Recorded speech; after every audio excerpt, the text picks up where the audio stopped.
Hello, welcome to the Q&A for May 2026. I'm Coach Pat. As always, here to answer your questions to the best of my ability. I'm pretty excited about today's topics. We have some good questions, and then I'm going to go into a rant, something that I'm pretty passionate about, kids working out. So a lot of people ask me, when should my kid lift? Is my kid ready for working out? All that kind of stuff. And so we'll get into that. Um, as always, I'm a personal trainer, so I answer these questions to the best of my ability. This is not a scientific talk. That is not the forum in which I work. I work with layman, everyday, regular people, so that's how I talk about it. If you're here for a exercise physiology discussion, things like that, that's not what I'm here to do. I have over 30 years of experience, 50,000 hours of client experience, and worked with all different types of people. So let's get into it. The first question I have, if one of my knees caves in a little bit when I squat, is that a huge problem or pretty normal? I would call this a normal abnormality. Lots of people have the problem. It doesn't mean it's okay. So, generally speaking, when your knee rolls in, think of it if you were ice skating. The first time you got on ice skates, if you've done that, and your ankles roll in, what you do is you leverage your joints to stabilize them. So that's what goes on with your knees. You try and get leverage by twisting the joint. The knee joint is not meant to twist. It's a hinge joint. The only thing it's supposed to do is fold. So it's not really meant to roll in like that, and that'll cause extra stress on the joint. The heavier the load, the more likely for injury. The more repetition, the more likely for injury. So we want to stop that problem right away. And how we do that is by going to the source. Generally, there's an imbalance, weakness, or tightness in your hips, which causes your knees to not be able to work properly or in the proper pathway. So we need to identify that first. And there's lots of different things. The hip is a very complex joint. So identifying or finding out what's actually going on there isn't always easy. But the first thing we can do is generally mobilize that hip, do some mobilization exercises, and that'll a lot of times help with that issue. Awareness is also key. If you know your knees roll in, then don't let them force them or push them out. All right. Second question I have, my back gets tight when I lift. Does that mean I'm doing damage?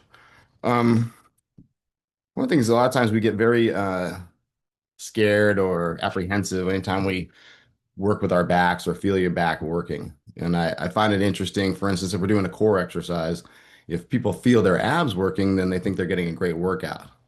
But if they feel their back working, then they're concerned something's wrong. And I understand this is a valid concern, but we also need to know if the exercise is meant to challenge or work the back muscles, the posterior uh, extenders, then we can expect that that's going to cause some tightness or even some soreness. The problem being if we get sharp pain or we don't recover from that. We can simply think of it like if you worked your biceps. You know, if your biceps were tight after working them, you'd probably think that was a good workout. If they were 3 days later making it hard for you to bend your arm, then that would obviously be a problem. So kind of I think of it in that terms. Like I said, a lot of times when we start involving our back, we tend to get a little over concerned about it. It's fair to be aware, make sure you have great form and things like that, but we should expect it to be sore if we're working it. I'm coming back from surgery. How hard should I push without screwing this up? You know, kind of all kinds of different surgeries, right? So it's hard for me to give just one general answer. But rule of thumb, just like anything else, we want to focus on our form, uh, especially when we're coming back from any kind of injury or surgery or things like that. We can't focus on weights, okay? We can't expect a linear progression in weights. We can't force things when it comes to that. That's not the goal. The goal is function. So we need to make sure that we're working away uh, that prioritizes function over the load that you're lifting. The load will come when the function works, but we can't force the load before the function. Otherwise, we're definitely going to be at risk for injury. If you injured yourself working out, then you should be especially concerned with that. I know for myself, when I walk in and start working out, for instance, in the old days, you might walk in, put 30, 45 pound plates on the bar for a bench press and just start working. I can't do that anymore. The way my shoulders are, I need to do several different exercises just to allow me to have that mobility and do an exercise like that without pain and any kind of load. Well, let's see. Can I lose fat and build muscle at the same time, or is that internet nonsense? You don't convert. One does not turn into the other. I'll say that. It's a balancing act. If we're trying to lose fat, we're trying to reduce the reserves that your body has, which means we need to put your body at a calorie deficit. And it's hard to then maximize your muscle building if you're putting your body at a calorie deficit. So one of the keys, if we're going to do this, is to obviously make sure you have plenty of protein. That's what your body's needing to build muscle. So many times when we start to decrease our calories, we decrease everything, and so we end up decreasing the protein from what your body needs. So we want to maximize or make sure we're continuing to get enough protein. The example I like to use is if you took a 2,000 calorie diet and you needed 20% of that to come from protein, and then you reduced, and that's to maintain or build muscle, and then you reduced your diet to 1,500 calories, you'd still need the same protein content, the 20% from the 2,000. Okay. You don't reduce the protein because you're reducing the calories. So that's the key. As the leaner we get, then obviously then it becomes even more difficult to walk that balancing act. For someone that's obese, things of that nature, it's pretty easy to build muscle and lose fat at the same time. But as we get closer to lower body fat percentages, then we have to be more diligent, more measured as far as creating that same result. What actually grows muscle more, heavier weights or more reps? So muscles adapt to what they're being challenged with. So if we think about if you lift a heavy weight, your muscle is going to adapt to try and be able to lift heavy weights. If you lift weights for a lot of repetitions, your muscles are going to adapt for more endurance. So your muscles react for that. What is confusing sometimes to people is they'll think of building muscle as size, and the two are not the same. We look at professional power lifters. They're not generally, you wouldn't think of them as bodybuilders. They don't work out the same way. Power lifters maximizing one rep maximal power. That's what they care about. That's what they're training towards. A bodybuilder, for instance, will worry about making their muscles stand out or show off. And the way they do that as we get closer to competition is actually by doing more reps. A lot of times people would think of a bodybuilder as someone that does the heaviest load they can to build muscle. They do build muscle and they do lift heavy loads, but as they get ready to show that off, they end up doing more repetitions. So prior to competition or building up to competition, their sets may be more like 30 reps versus a power lifter who's doing 1 to maybe 3 reps. So your body adapts to what you're trying to do. Now, if we think of power lifter, they're dense as far as muscle. It doesn't stand out, doesn't have what they call hypertrophy. It's not worried about storing oxygen to be able to do a lot of reps, which is why a bodybuilder will do more reps to create hypertrophy. Muscles oxygenate, makes them stand out, look bulbous, create that look. So if we're someone that's not trying to be large or look that way, typically a lot of women, then you'd want to actually lift heavy weight for fewer reps.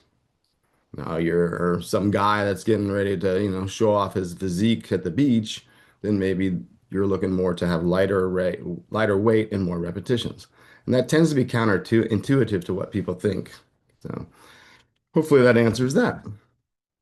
Do I need to feel sore to know the workout worked? Um, no, not at all. Um, there's some satisfaction, I think, sometimes, especially for people that have worked out for a long time when they're able to actually make their body somewhat sore. Soreness generally comes from adaptation to load and range of motion. So if you're someone that works out regularly and has done it for a long time, generally not going to get very sore versus someone that hasn't worked out a lot or is doing things for the first time. That's But it's not a measure of success. It's not a measure of the quality of your workout or anything in regard to that. So as long as you're working hard, challenging your muscles as far as intensity, you're going to get results. And that's how we judge an effective workout, by your effort, not the soreness, after the workout. What's the difference between mobility and flexibility, and do normal people need both? It's a great question. So flexibility or stretching is what your body is able to do with the absence of tension. So when your muscles are shut off. So the whole idea of stretching is to try and not have your muscles fire and see how far, or to allow the muscles to stretch without any tension. Flexibility or mobility is your body's ability with tension to go through a range of motion. So that's why the muscles fired off. So a lot of times that would be like an active warm up, or if we're doing a long range of motion exercise where we're challenging the ends of your range of motion, that would test your mobility. Being able to take a load through that then is by definition what functional flexibility or mobility is. But pure flexibility is the absence of tension. There isn't you can be too flexible. So, for instance, if a woman is in late-term pregnancy, she wouldn't want to be stretching too much or overstretching. Young women uh, in puberty years and things like that tend to have a lot of laxation or flexibility, and you can actually cause injury by overdoing that flexibility or taking it beyond where it should go. So more isn't necessarily better. As we age, flexibility and mobility tend to go away. And so we need to be very much focused on that. With my older clients, I spend a lot of time working on mobility as much as strength training because it's critical to function and quality of life. So I would say, yes, it's important to everybody. And as we age, it becomes even more important. Uh, is it ever too late to start lifting if I've never really exercised before? Of course not. It's never too late to start. Um, Weight training has such a great benefit for a lot of different uh, parts of your body or different ways. Obviously, the physical, your muscles, but the mental side of it, the uh, feeling from, the endorphins, the feeling from accomplishment, from doing things, that never goes away. So, that's a whole life thing. As far as, you know, a lot of times people worry about older people starting, feel like they are more fragile. The reality is, people that have never lifted before, don't have a lot of muscle mass, aren't going to be able to lift a lot of weights. So they're probably less likely to put them in a position of injury as long as they're properly guided and staying in proper form and things like that. Um, but like I said, the benefits are lifelong and can start anytime. I'm just, as I read the question, it draws me to a patient I had, or a client I had many years ago, who was a neurological doctor, a neurologist, and he was terminally ill when I started working with him. And people, it's what do you do with a terminally ill person? How do you try and motivate them for, the lifelong benefit of their exercise, things of that. But what I realized through working with him and talking with him was how powerful just doing something was. And I don't know how I can quantify that in physical terms, but like I said, the benefit is way beyond that. And so I would highly recommend anybody that's not doing it to start, and it's absolutely never too late to do that. Um, is intermittent fasting actually better for fat loss, or just another way to eat fewer calories? The second, it's another way to eat fewer calories. Now that might work out well for you. Intermittent fasting works for a lot of people. That's, great. I always tell people if it works for you, that's what you should do. If it's helping you accomplish your priorities, your goals, then that's what works and that's what you should do. As far as scientifically speaking, what it does is doesn't, it causes people, there's nothing magical about it. It's a behavioral technique. So by limiting how much we eat during certain hours of the day, then we're more likely to not consume as much in total. And so that's why intermittent fasting works for some people.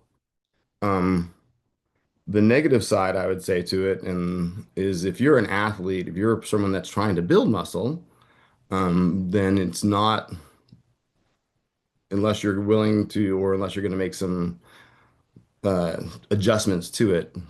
For instance, snacking on protein, things like that. Then it's not good for those type of athletes. Where it came from was actually high endurance athletes. That's where the whole getting your body to use fat for energy. That's where kind of that came from. But for everyday people, and it's not there's nothing magical about it. Especially wouldn't recommend it if you're an athlete or if you're trying to build muscle. So we need protein available at all times. Your body does not store protein that way. So you always have to be eating it. So intermittent fasting would put you in a situation where your body's going to be deprived of that for many, many hours during the day, and the ability to build muscle, maintain, or repair your cells during that time goes away. So that's why sometimes people think I'm down on it. I am just down on it for those types of athletes and things like that. I certainly wouldn't recommend it to just everybody. Is walking enough exercise, or do people need to do way more than that? Um, Walking is a great starting point. It's certainly a great habit to have if you're not out and not getting mobile. Not only is it great physically, it's great mentally, for clarity of mind and things like that. Just kind of like I was talking about with the weight training earlier, it has a lot of benefits. That being said, it is not enough. Certainly with the aging person, like I said, it's a good starting point. If you're not doing anything, then getting up and walking is great. But we really need to cause your body to adapt to try and maintain and build strength as we age and throughout life. So, kind of a simple way for me to explain this would be I would choose strength training twice a week over walking every day, uh, always. As far as the physical benefits, the health benefits, there it's not even close. Preventing disease, all the things that you would measure health by, working out twice a week with weights is going to do more for you than walking every day. Again, I'm not saying you shouldn't walk every day. I'm not saying it's not a great modality of exercise. It's just not the end. It's a starting point. So, if anybody's doing just walking every day, I would encourage them to not settle for that. If you're not doing anything, if you're sedentary, start walking every day. That's great. And once you create that habit, then I would suggest that you start looking for more. All right, that's the questions I have for today. Let's head on into the rant. Like I said, this is something that I'm passionate about. Uh, I have behind my name, I have a few letters, and one of them is CSPS, and that's a Certified Special Population Specialist. And people a lot of times give me a hard time about that. It sounds made up, but this is what it's talking about. Special populations and children, adolescents fall into a special population. So I do have extra training in this, not to mention all that experience I have with time. Um, I'll probably start. I would think the best way to do it is start at the beginning for me. I was lucky enough to be exposed as a 15, 14-year-old high school wrestler. I had a friend that started getting me to go to the gym, Gold's Gym, to work out, and we would work out with his brother, his older brother. So this was Kevin Elder, and his older brother was Kurt. Kurt was, I believe, going to school at the time to be a physical therapist, and he was already into bodybuilding, later became Mr. California. Um, so was not just into weight training, but understood the physiology of it was being trained and the proper techniques and ways to do it. And I didn't realize how well he had trained us until I started studying these things and realized that I didn't have to change my technique because a lot of it was already spot on. So I was blessed in that manner. And that's one of the reasons I would recommend that you work with a professional or have your children work with a professional because their first exposure is going to be the most important. Some of my clients I have a hard time with because they've worked with other people or they've already developed bad habits. So it's sometimes for me, it's easier to take a client that's never worked out before because I know I can teach them proper technique and form, and that's always going to be what's normal to them. I don't have to change or adapt anything. So that's, I would say, one of the number one benefits for having your child work out. So the question of when should your child work out? Physiologically speaking, a kid can work out, from a very young age, with, some common sense. The bigger issue isn't the physical, it's the mental. And the story I would always give to this when I was a young trainer, I worked at a training facility and my boss came to me one day. We had a very wealthy client that wanted his children to work out, and they were 12 and 10 years old. The boy was 12 years old, was a junior hockey player, was wanting to train for that purpose. The daughter was kind of a tag along. She was 10 years old, and I don't recall her being particularly motivated by any kind of sport or anything like that. So I was worried that this was going to be basically a babysitting session. And when I started working with him, it was pretty fascinating. The boy was really, not into it, not paying attention, just easily distracted. The girl was fascinated. She was listening to every word, asking questions, paying attention to everything. And so after I think we did one or two sessions, I went back, kind of reported back to the father, and basically told him the 12-year-old was probably wasting his time right now, probably wasn't mentally mature enough to be in that setting, in that environment. The 10-year-old girl was absolutely ready for it and was getting a lot out of it. And I'm sure did get a lot out of it. So it's really not about age. It's really about their desire, their cognitive ability, maturity. The first thing I ask parents is when they talk about their kid training is whose idea is it? If it's a kid's idea, then yes, fantastic. Right? If they're the ones that are already striving to, see the correlation between them training and doing better in sports or whatever the case may be, then that's great. If it's the parent's idea, then and the kid's not interested, then I would not recommend that situation. Excuse me. So, I had a kid, CJ Vizo. He was I think a 14-year-old hockey player when I started working with him. And to this day, he's the hardest working client I've ever had. Congruently or at the same time, I was training some NHL players. I was training an NHL future Hall of Famer at the time. And CJ looked up to this guy like he was, some kind of god. And it was funny because I would tell CJ, you work way harder than he does. And it was the absolute truth. The future Hall of Famer had always been a good athlete. He was training kind of because he had to, because that was the right thing to do. He didn't enjoy it, wasn't motivated by it, anything like that. So my point again is that it's not about the level of athlete or anything like that. A lot of it goes to the mental side, and that also dictates what you're going to get out of it. CJ went on to be, I think, the first American to be a captain of a junior hockey team in Canada. Went on to play college hockey and did very well. Um, but was not probably as gifted and natural athlete as the NHL player. But his hard work took him a long way. There's some false narratives out there, some myths, the oldest being that weight training stunts people's growth.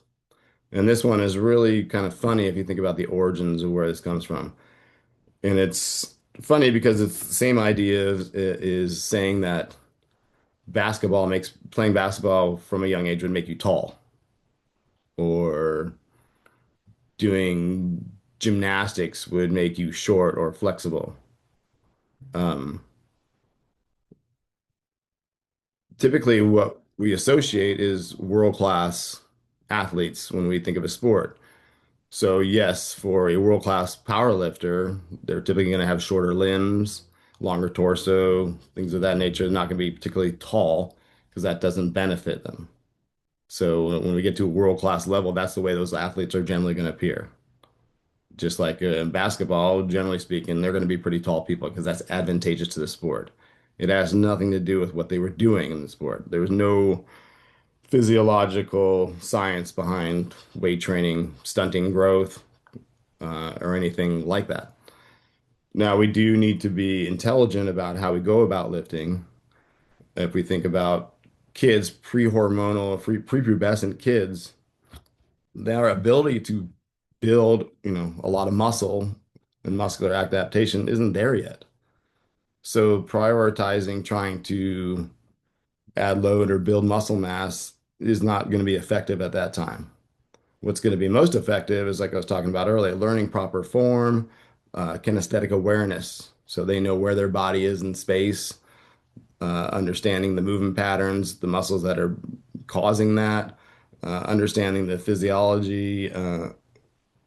That's going to be the major benefit for kids. Um, Learning movement patterns, neuromuscular adaptations, not muscle adaptations, not building muscle, I should say. So you want to keep that in mind as far as what benefits we're going for. Um, Youth sports today's world is, I think, got lots of things that bother me, and one of it is the year-round activity of the overuse. Having a variety of activity for a child or a young person is going to be the most beneficial for their athletic development. We hear college coaches say this all the time. I'd much rather have a player that comes in that isn't necessarily, had overly skill trained as much as they've done a variety of things. Um, Coaches can teach athletes, but they can't make an athlete, right? They need athletes. So a lot of times parents want their kids to be exceptional. So they'll put a kid in a sport and then they'll do it year round. They'll do all kinds of training and try and make their kid exceptional. And the truth is, an exceptional athlete isn't built like that. Exceptional athletes are born. You can make, the example I use is you can make a slow person faster. You can make a fast person faster, but you can't make a slow person fast. You're not going to make a great athlete out of someone that's not. Certainly not a world class or a college level, a collegiate level athlete. And that shouldn't be the goal and focus of a parent.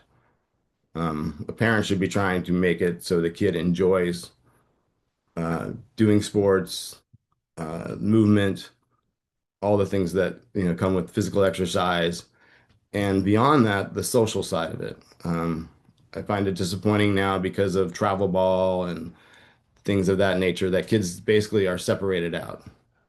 And from a societal standpoint, what that means is that they don't learn how to work with all different types of individuals, individuals with, different talents, maybe not as talented, but important teammates.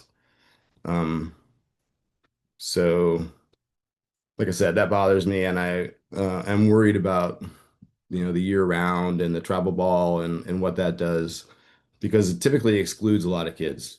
By the time they're 10 years old, 11, 12 years old, they're no longer playing sports because they're not exceptional at a sport. The recreational leagues tend to, fizzle out around that age group. And the only kids that are continuing to play sports are doing it in a pay for play, travel, year round type of environment. So that's disappointing and upsetting to me. One final topic on this is steroids, um, especially when we talk about adolescents. I see a higher prevalence today. It's ticking up again. When I was in high school in the 80s, certainly steroids were filtering into the general population for aesthetics. So it's something that in the 60s and 70s had been used with high-level athletes, um, high-level power athletes, and they'd seen the effects. And then it was filtering into, like I said, people from the aesthetics, people in teenagers, people in their 20s, as far as trying to look good, doing steroids to create, get large, get big muscles. Um, I think then there was a period where we learned the dangers of it and the popularity went down.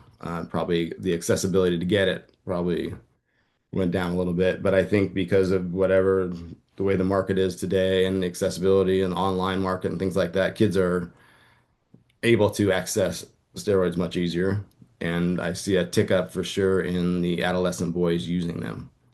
Um, I think that a little bit more is known. It's not maybe not as dangerous as it was, but anytime you mess with hormones, anytime you affect your hormones, you're talking about um, adapting what your body is trying to do. Its normal state, its normal homeostasis, and that's becomes very dangerous anytime we play with that.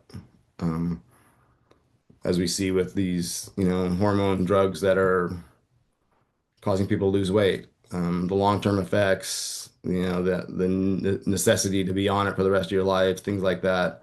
They're choices that adolescent boys certainly aren't able to do. They're not prepared to make those choices yet. I'm very concerned about that. If you are a parent of an adolescent boy and you notice changes, you notice things going on, I would try and communicate with your child and make sure they understand the choices they're making, and do some research and educate them. Um, that's about all I have for today. Hopefully, like I said, from the parent side of it, hopefully you learned a little bit. And please reach out, ask me questions. I'd love to talk with you in detail if you have specific questions about your child. Like I said, it's something I'm very passionate about now that I have this next week, my younger child is graduating from high school. So I've been through this with my own children, watched their development.